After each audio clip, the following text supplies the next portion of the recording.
우리 예수님께서 계실 때 예루살렘 성전에 여인들만 들어가는 뜰이 있었습니다. 그리고 그 뜰 곳곳에 예물을 바치는 연복궤, 헌금함이 설치되어 있었습니다. 그런데 어느 날 예수님께서 그 헌금함 중 하나의 곁에 앉으셔서 사람들이 예물을 바치는 것을 지켜보게 되셨는데, 그때 한 여인이 예수님 앞에 섰습니다. 여러분, 이 여인의 가슴은 그날 기쁨과 감격으로 쿵쾅쿵쾅 뛰게 되었습니다. 도대체 무슨 일이 있었던 것일까요? 이 여인도 어느 가정에 사랑받는 딸로 태어났을 것입니다. 그리고 그의 부모는 그 딸이 행복하게 미래를 살아가기를 간절히 원했을 것입니다. 그녀 또한 예외는 아니었겠죠. 그런데 예수님 앞에 서던 그날 그녀의 처지를 설명하는 표현은 너무나도 단순한데 가난한 과부라고 하는 것입니다. 이 가난한 과부라고 하는 짧은 한마디 속에 그녀가 짊어지고 온 고단하고 힘든 인생이 다 담겨 있다고 할 수 있겠습니다.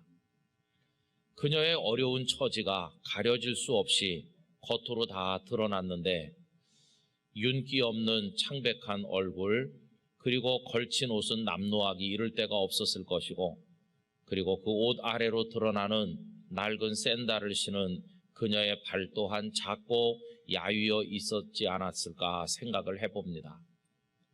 그리고 예물을 바치려고 줄 서 있는 사람들 틈바구니에 이 여인도 서 있는데, 누가 볼세라 부끄러워하면서 꼭 두 손을 쥐고 있는 그 손 안에는 겨우 동전 2립, 2랩돈밖에는 들어있지 않았습니다. 그것이 그녀가 가진 전부였습니다. 떨리는 마음으로 차례가 되었을 때 그 여인은 그 예물을 헌금함에 넣고 막 돌아서려고 하는 참인데, 귀를 의심하게 하는 말이 귓전에 들려왔습니다. 이 가난한 과부가 모든 사람보다 많이 넣었도다 라고 하시는 예수님의 말씀이었습니다. 예수님께서는 거기 많은 사람들보다 이 가난한 과부가 하나님께 많이 드린 것이라고 말씀을 하신 것입니다. 다른 사람들보다 더 낫다고 하는 칭찬을 받아본 적이 도대체 언제인지, 사랑했던 남편을 잃어버리고 혼자 살면서 가난해진 그 이후로부터 이 여인은 모든 사람보다 못한 여인이었지 남보다 낫다는 칭찬을 들어본 적이 없었을 것입니다. 그런데 그날 예수님께서 그 말씀을 하시는 순간 이 여인의 가슴이 기쁨과 감격으로 주체할 수 없었을 것입니다. 여러분, 예수님께서 그 여인에게 던진 이 한마디 말씀은 그녀가 가난한 과부로 짊어지고 살아왔던 그 평생에 힘들고 어려웠던 그 시간을 다 보상하고도 남을 만큼 큰 위로가 돼서 그녀에게 다가왔던 것입니다. 도대체 우리 예수님은 어떤 분이시길래 그 여인에게 그런 말씀을 건네실 수가 있었을까요? 거기 이 여인이 바친 예물보다 10배, 100배, 1000배, 10,000배 많은 예물을 바치는 부자들 틈에서 어떻게 예수님께서는 이 여인이 가장 많이 바쳤다고 말씀할 수가 있었겠습니까? 그 이유는 다른 게 아니라 우리 예수님께서는 다른 이들과 다른 분이시기 때문입니다. 우리 예수님께서는 귀에 들리는 대로 판단하는 분이 아니시고 눈에 보이는 대로 심판하시는 분이 아니십니다. 그러기에 예수님께서는 그 여인에게 상상도 못할 놀라운 칭찬의 말씀을 하실 수가 있었다고 하는 것입니다. 여러분, 오늘 읽은 이사야서 11장의 말씀은 이러한 예수님에 관해서 우리에게 잘 보여주고 있습니다.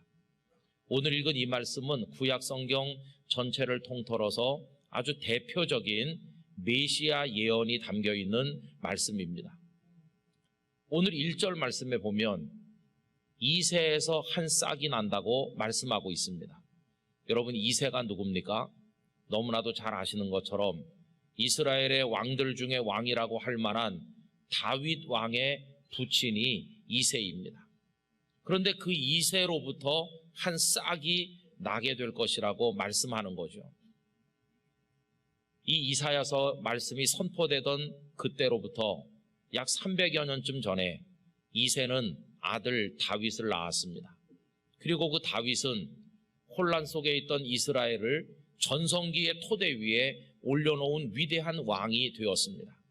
그런데 다윗이 그러한 업적을 남기고 세상을 떠난 지 수백 년이 지나 하나님께서는 이사야 선지자를 통해서 이새의 줄기에서 한 싹이 날 거라는 말씀을 하시는 겁니다.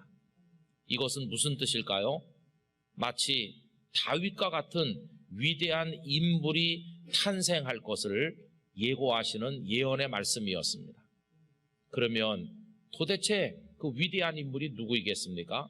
다름 아닌 하나님께서 이 땅에 보내주실 우리의 구세주를 말하는 것이고 메시아께서 탄생하실 것이라는 사실을 알려주는 말씀이었습니다.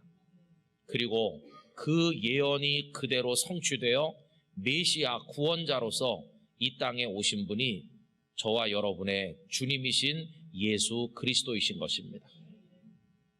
그런데 그 예수님은 어떤 분이신가요? 오늘 본문을 2절, 3절 계속 읽어 내려가 보면 이런 말씀이 나오죠. 메시아이신 그분에게 여호와의 영이 임할 거라고 했습니다. 여호와의 영은 어떤 영입니까? 지혜와 총명의 영이시고 모략과 재능의 영이시며 지식과 여호와를 경외하는 영이라고 그랬습니다. 우리 주님 안에는 그런 여호와의 영이 충만할 것을 말씀한 것입니다. 그래서 그분은 다른 존재들과는 근본적으로 차원이 다른 분이시길래 그분은 귀에 들리는 대로 판단하거나 눈에 보이는 대로 심판하는 분이 아니라고 말씀하고 있습니다. 오늘 본문 2절과 3절을 조금 쉽게 우리가 듣기 위해서 쉬운 번역 성경으로 제가 여러분들께 읽어드리도록 하겠습니다. 여호와의 영이 그에게 내릴 것이고 주의 영이 그에게 지혜와 총명과 분별력과 능력을 주시며 주를 알고 경외하게 하실 것이다. 그는 여호와를 경외하는 것을 즐거움으로 여길 것이고 겉모습만 보고 판단하지 않으며 사람들이 하는 말만 듣고 판결을 내리지 않을 것이다. 이렇게 그 쉬운 성경 번역에 나와 있습니다. 이 대목에서 우리의 마음을 끄는 귀절은 겉모습만 보고 혹은 들리는 말만 듣고 판단하지 않으실 것이라고 하는 대목입니다. 여러분, 예수님은 그런 분이십니다. 그래서 그날 헌금함 앞에 초라하기 짝이 없는 여인이 와서 겨우 동전 2렙돈을 드리는 것이지만 겉으로 보이는 그녀의 초라함만을 보신 게 아니었습니다. 아, 보잘것없는 여인이구나, 이렇게 하지 않으셨습니다. 예수님께서는 눈에 보이는 대로 판단하시는 분이 아니시기에 그녀의 겉모습이 아닌 속사람을 들여다보셨던 것입니다. 그녀의 속을 들여다보니 동전 2립밖에 없지만 하나님께 드리고 싶어하는 하나님을 향한 사랑이 거기 있었고 사람들의 시선이 어떠하든지에 상관없이 반드시 내가 헌금함 앞에 나가서 이것을 드리고 말겠다고 하는 용기가 그녀의 가슴 속에 있음을 예수님께서 들여다보신 것입니다. 그리고 말씀하시기를 이 가난한 과부가 다른 모든 사람보다 많이 넣었다고 칭찬의 말씀을 하셨던 것입니다. 여러분, 우리들은 이 세상을 살면서 귀에 들리는 대로 판단하고 눈에 보이는 대로 심판하며 살고 있습니다. 그러나 귀에 들리고 눈에 보이는 걸 절대시하면 안 됩니다. 우리 눈은 한계를 가지고 있습니다. 시력 좋다고 자랑하지 말아야 합니다. 여러분, 얇은 종이 하나만 갖다 가려도 종이 너머를 못 봅니다. 멀리 있어도 못 보고 너무 가까워도 못 봅니다. 그리고 그뿐입니까? 뒤에 있는 건 못 봅니다. 저 찬양대원들 못 봅니다. 그래서 뒤에 계시기 때문에 이게 우리가 보는 것의 한계인 것이죠. 그런데 사람들은 어떻게 합니까?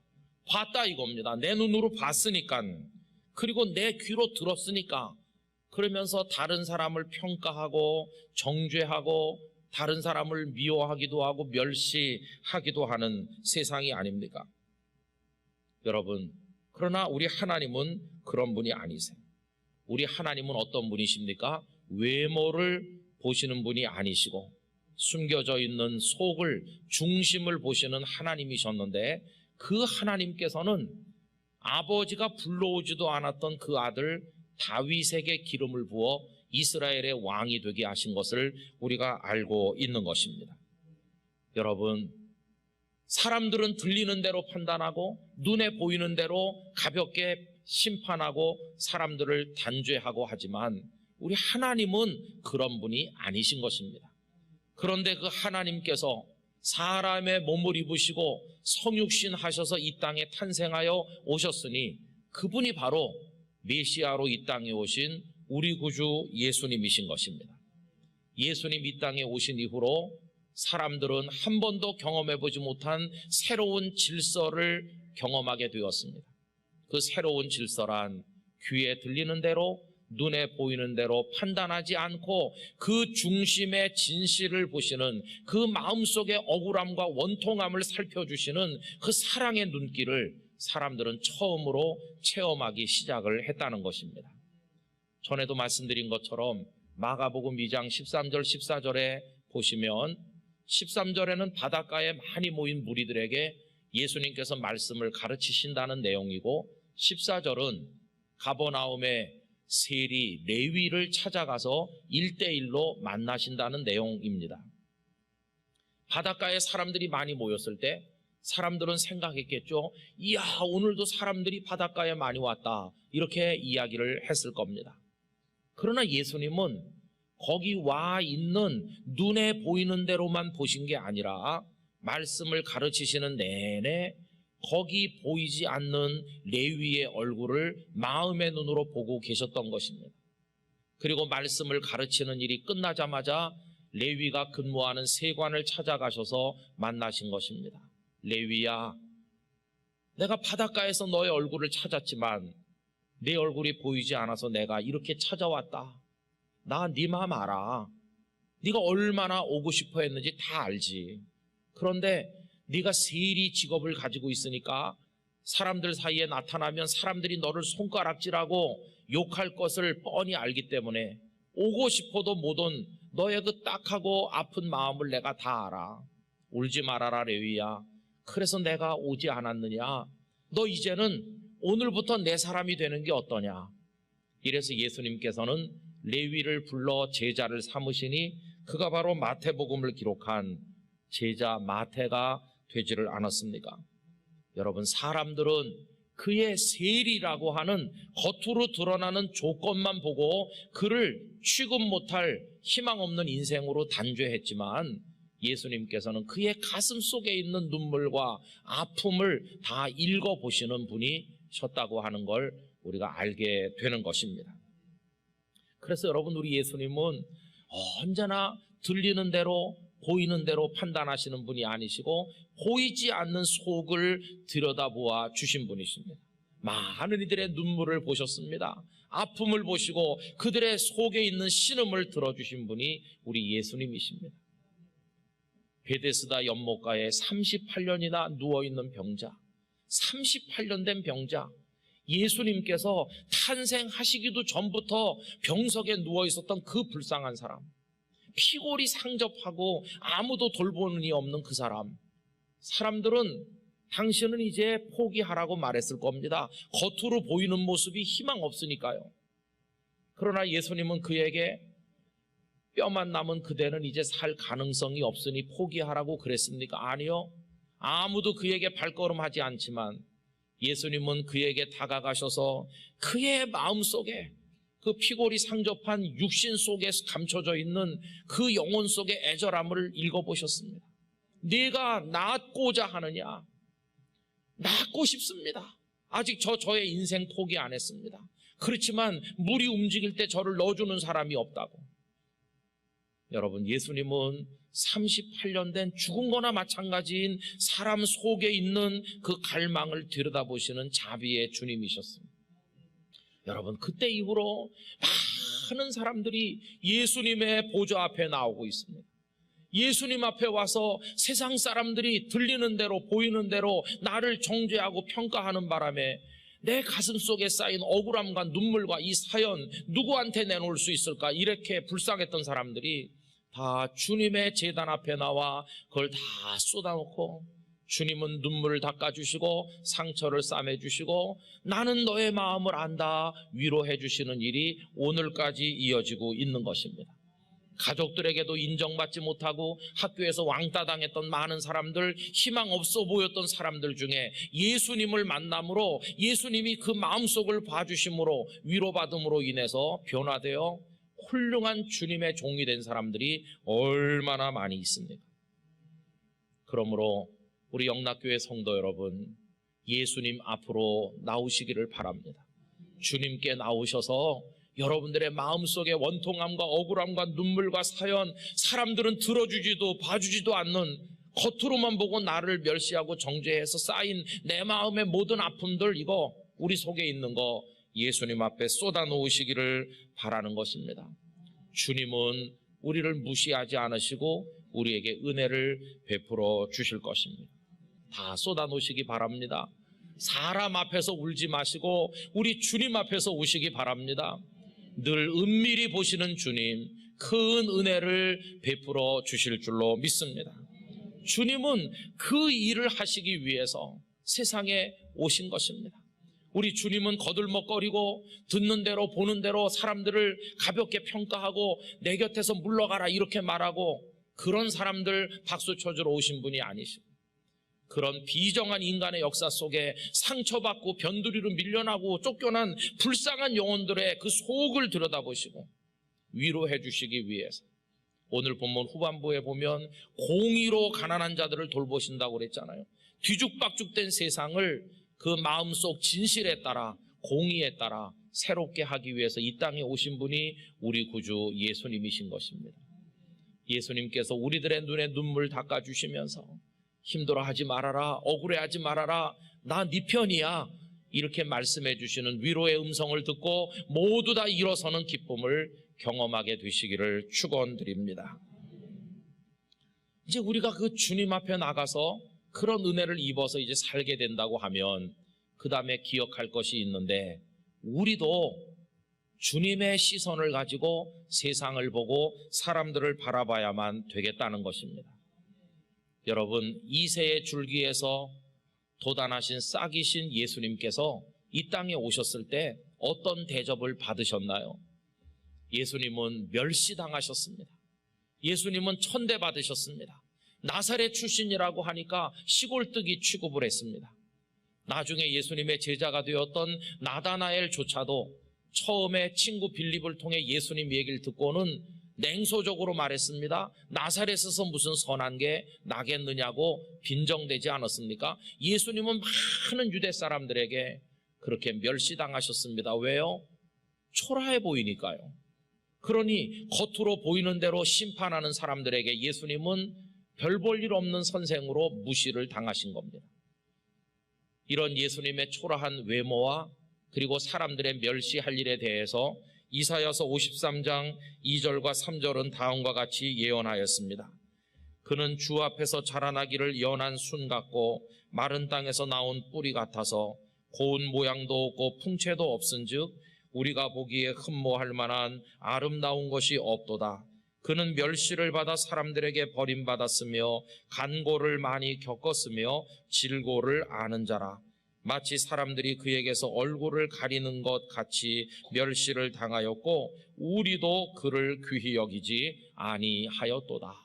사람들이 겉으로 보이는 예수님의 모습만 보고 예수님을 그렇게 멸시 천대했습니다.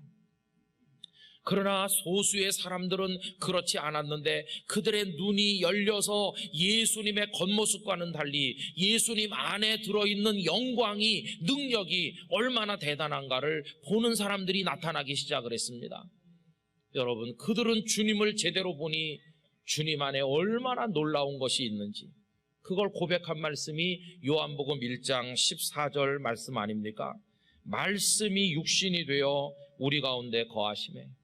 하나님이 사람의 몸을 입고 우리 가운데 와서 거하시는데 우리가 그의 영광을 보니, 그분의 영광을 들여다보니까 그 안에 있는 게 뭡니까? 아버지의 독생자의 영광이요 은혜와 진리가 충만하더라. 할렐루야.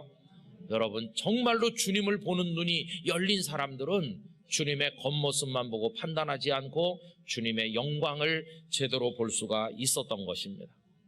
이 눈길이 우리 영락교회 성도님들에게도 열리시기를 축원합니다. 이 시선을 우리가 가지고 살길 원합니다. 이 눈은 누구에게 열려지는 것일까요?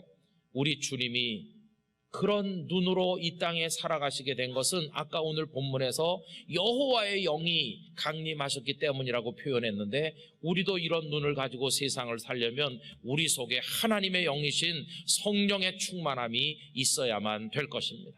성령께서 우리의 좁은 생각을 넓히시고 왜곡된 판단을 다 고쳐서 우리도 주님의 시선으로 세상을 보게 되면 우리들도 보이는 대로 들리는 대로 판단하는 어리석음을 범하지 않게 될 줄로 믿습니다.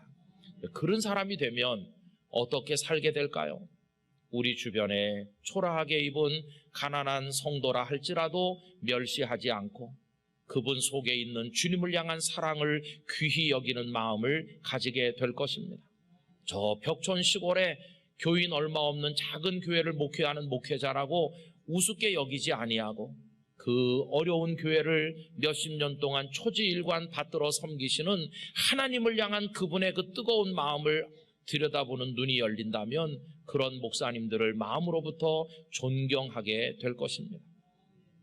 자식이 없던 한나가 실로의 성막에 와서 그 안타까운 사정을 주님께 아뢰기 위해서 입을 달싹달싹 하니까 겉만 보고 판단하는 어리석은 제사장 엘리는 그녀가 포도주에 취한 줄로 알고 책망하지 않았습니까? 속을 들여다볼 줄 모르는 어리석은 제사장이었습니다.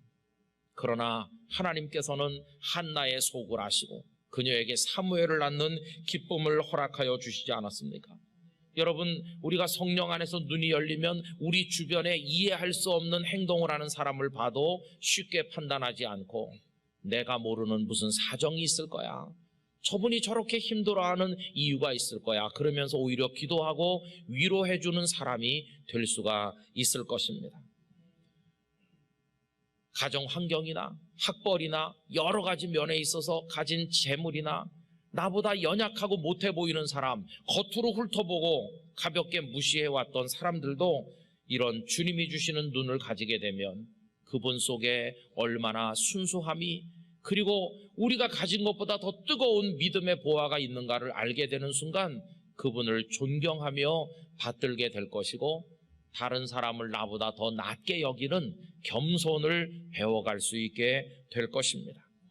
여러분, 귀에 들리는 대로 눈에 보이는 대로 판단하지 않게 된다면 현 시국이나 우리 주변에 전개되는 모든 상황 앞에서 일희일비하지 않게 될 것이며 그 속을 흐르는 하나님의 손길을 바라보면서 묵묵히 믿음의 인내로 기다릴 줄 아는 사람이 될 줄로 믿습니다.